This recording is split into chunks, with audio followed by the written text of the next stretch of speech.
अगर मैं कहूँ कि एक ग्रह है जहाँ 1 साल 11 दिनों में पूरा होता है, तो क्या आप इस बात पर विश्वास करेंगे? जी हाँ, यह प्रॉक्सिमा बी नामक ग्रह पर होता है, जो हमारे पृथ्वी के सबसे करीबी स्टार सिस्टम अल्फा सेंटोरी में हाल ही में खोजा गया। आपको यह जानकर आश्चर्य होगा, लेकिन इस ग्रह पर जीवन की भी संभावना हो सकती है। नमस्कार, एक और कॉस्मिक एडवेंचर में एक बार फिर आपका स्वागत है। आज हम अल्फा सेंटोरी स्टार सिस्टम और इसके एक जीवन की संभावना योग्य ग्रह यानी प्रॉक्सिमा बी के बारे में गहराई से जानेंगे। मिल्की वे गैलेक्सी एक सर्पिल आकाशगंगा है जिसमें कई भुजाएं हैं। इन्हीं में से एक भुजा है ओरायन सिग्नस। हमारा सौर मंडल मिल्की वे के इसी ओरायन सिग्नस भुजा के भीतर स्थित है। जैसा कि हम जानते हैं कि निर्वात में प्रकाश 1,86,282 मील प्रति सेकंड की गति से आगे बढ़ता है।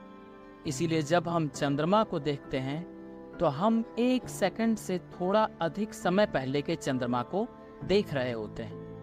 इसी प्रकार लगभग 50 मिनट पहले के बृहस्पति को हम अपने समय पर देख पाते।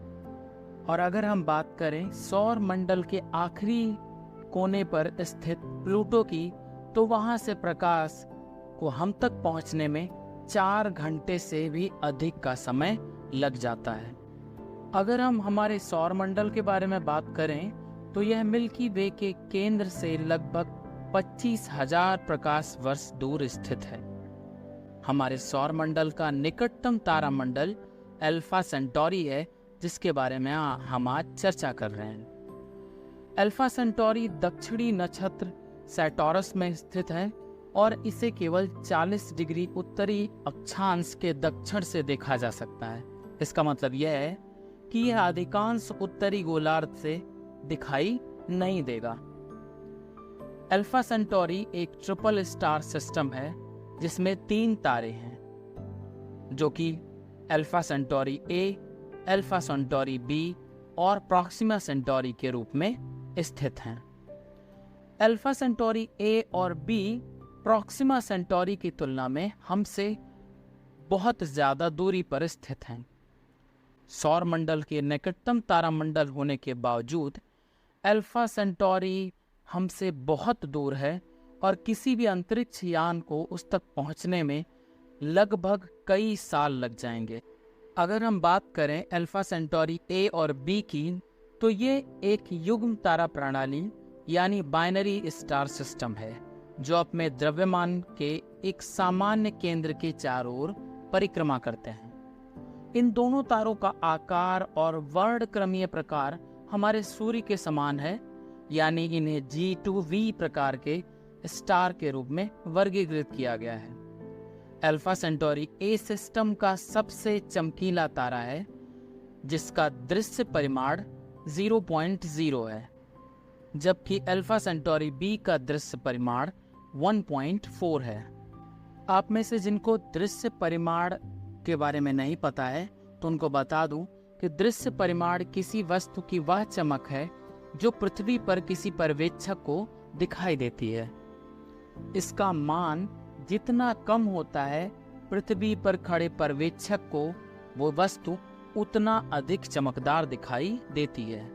अगर हम अल्फा सेंटोरी ए और बी की बात करें तो नग्न आंखों के लिए ये एकल तारा के रूप में प्रतीत होते हैं, जिसका स्पष्ट परिमाण -0.27 है। अल्फा सेंटोरी रात के आकाश में सीरियस और कैनोपस तारामंडल के बाद तीसरा सबसे चमकीला तारा है।